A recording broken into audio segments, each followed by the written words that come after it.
Student, তোমরা যারা ক্যালকাটা ইউনিভার্সিটির আন্ডারে প্রথম সেমিস্টারের ছাত্রছাত্রী আছো, তোমাদের জন্য আজকের ক্লাসটা খুবই গুরুত্বপূর্ণ। আজকের ক্লাসে তোমাদের এনভিএস অর্থাৎ পরিবেশবিদ্যা সাবজেক্টের 2 নম্বর অধ্যায় থেকে গুরুত্বপূর্ণ 60টা এমসিকিউ প্রশ্ন উত্তর নিয়ে আলোচনা করব। সুতরাং আজকের ক্লাসটা তোমাদের জন্য খুবই গুরুত্বপূর্ণ হতে চলেছে। তোমরা গুরুত্বপূর্ণ 60টা এমসিকিউ প্রশ্ন উত্তর দেখে নাও 2 নম্বর অধ্যায় থেকে। আরেকটা বিষয় তোমাদের এখানে বলবো যে তোমরা স্ক্রিনে যে নম্বরটা দেখতে পাচ্ছ এই নম্বরে যোগাযোগ করে স্টাডি মেটেরিয়াল পারচেস করতে পারো, অর্থাৎ স্টাডি মেটেরিয়াল কিনতে পারো, কারণ তোমাদের জন্য ইএনভিএস সাবজেক্টের স্টাডি মেটেরিয়াল তৈরি করা হয়েছে। তোমরা যারা পারচেস করতে চাও স্ক্রিনে দেওয়া নম্বরে যোগাযোগ করতে পারো। চলো তোমরা আজকের প্রশ্ন উত্তরগুলো দেখে নাও। এবারে তোমরা প্রশ্ন উত্তরগুলো দেখে নাও। 1 নম্বর প্রশ্ন দেখো। 1 নম্বর প্রশ্ন হচ্ছে ইকোসিস্টেম শব্দটির মধ্যে ইকো শব্দটির অর্থ হচ্ছে পরিবেশ। দ্বিতীয় প্রশ্ন, বাস্তুতন্ত্রের বৃহত্তম এককের নাম বায়োস্ফিয়ার। 3 নম্বর প্রশ্ন আছে দেখো, বনভূমি, তৃণভূমি, মরুভূমি হলো স্থলীয় বাস্তুতন্ত্র অর্থাৎ স্থলভাগের বাস্তুতন্ত্র। বাস্তুতন্ত্রের অজৈব বস্তুর উদাহরণ হচ্ছে কি? অজৈব বস্তুর উদাহরণ জল। পরের প্রশ্ন, বাস্তুতন্ত্রে উৎপাদকের ভূমিকা পালন করে সবুজ উদ্ভিদ। নেক্সট প্রশ্ন, বাস্তুতন্ত্রের একটি গৌণ খাদক হচ্ছে শেয়াল। বাস্তুতন্ত্রে বিয়োজকের ভূমিকা পালন করে ব্যাকটেরিয়া। নেক্সট আছে, চারণভূমির খাদ্য শৃঙ্খল শুরু হয় প্রাথমিক খাদক দিয়ে। পরের প্রশ্ন, পুকুরের উৎপাদক হলো ফাইটোপ্লাঙ্কটন।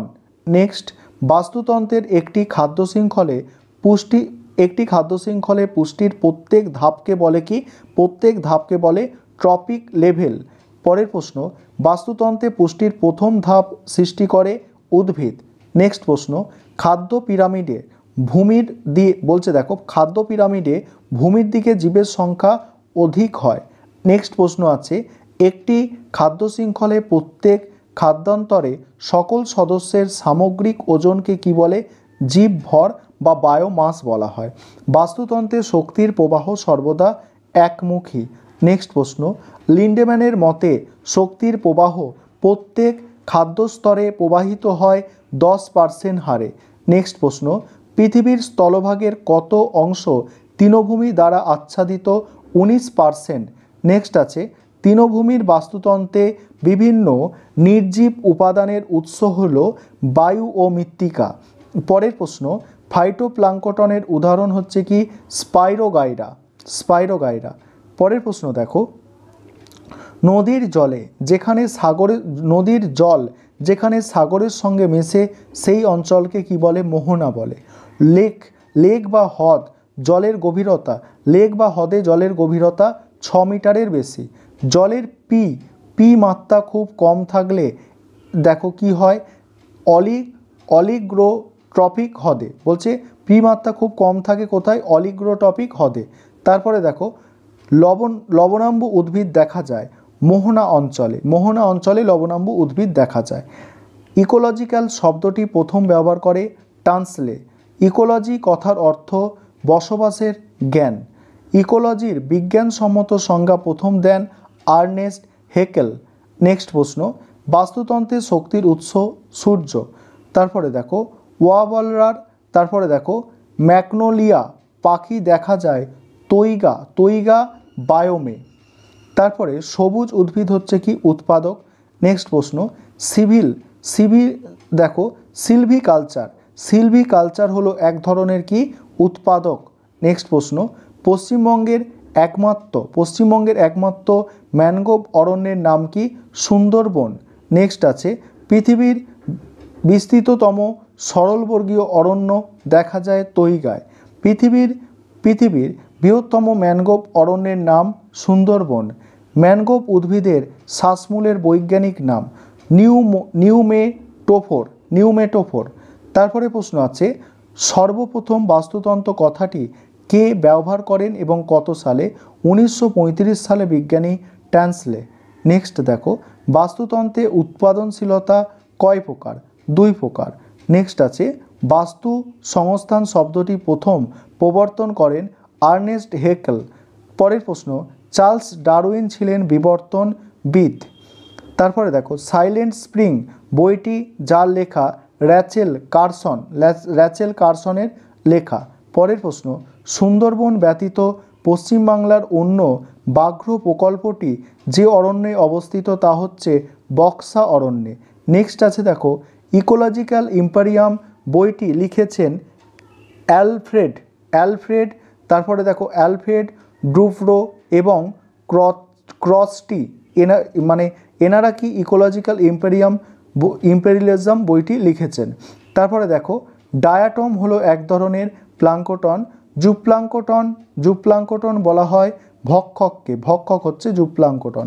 অর্কিড হলো এক ধরনের এপিফাইট। তারপরে প্রশ্ন দেখো, তারপরের প্রশ্ন আছে, ক্রান্তীয় বৃষ্টি অরণ্য সেলভা দেখতে পাওয়া যায় দক্ষিণ আমেরিকাতে। ম্যানগ্রোভ অরণ্য পাওয়া যায় সুন্দরবনে। জীব যে জায়গায় অধিকার করে থাকে তাকে বলে হ্যাবিটাট। নেক্সট প্রশ্ন, হ্যাবিটাট সম্বন্ধে অধ্যয়নকে বলা হয় ইকোলজি। পরাশ্রয়ী উদ্ভিদের উদাহরণ হচ্ছে রাসনা। যে প্রাণী অন্যকে শিকার করে খায় তা হলো শিকারী জীবী। পরের প্রশ্ন, নিম্নলিখিতদের মধ্যে প্রথম সারির খাদক হচ্ছে ছাগল। এটা এখানে অপশান ছিল, অপশানগুলো দেওয়া হয়নি, শুধু অ্যান্সারটাই দেওয়া হয়েছে, অর্থাৎ প্রথম শ্রেণীর খাদক মানে যারা প্রথমে খায়। ঠিক আছে। সালোক সংশ্লেষ উৎপন্ন করে কি? সুগার মানে হচ্ছে শর্করা। তারপরে বাস্তুতন্ত্রের শক্তির উৎপাদক কোনটি? এটা স্পেলিংটা একটু মিস্টেক আছে। উৎপাদক কোনটি? উৎপাদক হচ্ছে, দেখো, বাস্তুতন্ত্রের শক্তির উৎপাদক কোনটি? উৎপাদক হচ্ছে, এখানে অ্যান্সার হবে সমস্ত সবুজ উদ্ভিদ। এটা উৎপাদক হবে না, সমস্ত সবুজ উদ্ভিদ। তারপরে দেখো, বাস্তুতন্ত্রের বৃহত্তম একক কি? জীবমণ্ডল। তারপরে প্রশ্ন, বাস্তুতন্ত্রে খাদ্য শৃঙ্খল কত প্রকারের? 3 প্রকারের। মাটিতে নাইট্রোজেন কী রূপ থাকে? নাইট্রেট রূপে থাকে। তারপরে প্রশ্ন কি আছে দেখো, ম্যানগ্রোভ অরণ্য থাকে নদী ও সমুদ্রের অন্তর্বর্তী স্থানে। শুষ্ক জলহীন স্থানে জন্মায় জেরোফাইট। পুকুরের বাস্তুতন্ত্রে খাদ্য পিরামিড হয় ঊর্ধ্বমুখী। তারপরে ইকোটোন বলা হয় দুটি বাস্তুতন্ত্রের মিলনস্থলকে। বাস্তুতন্ত্রে মানুষ হচ্ছে প্রগৌণ খাদক। ভারতে একশৃঙ্গ গন্ডার দেখা যায় আসামের কাজিরাঙ্গায়। তারপরে প্রশ্ন, নদীতে প্রবাহমান জলকে বলা হয় লোটিক জল। ইকোলজিক্যাল পিরামিডের শীর্ষে কারা অবস্থান করে? খাদক। এবং শেষ প্রশ্ন আছে, জীব সম্প্রদায়ের প্রাথমিক খাদক হচ্ছে কারা? তৃণভোজীরা হচ্ছে প্রাথমিক খাদক।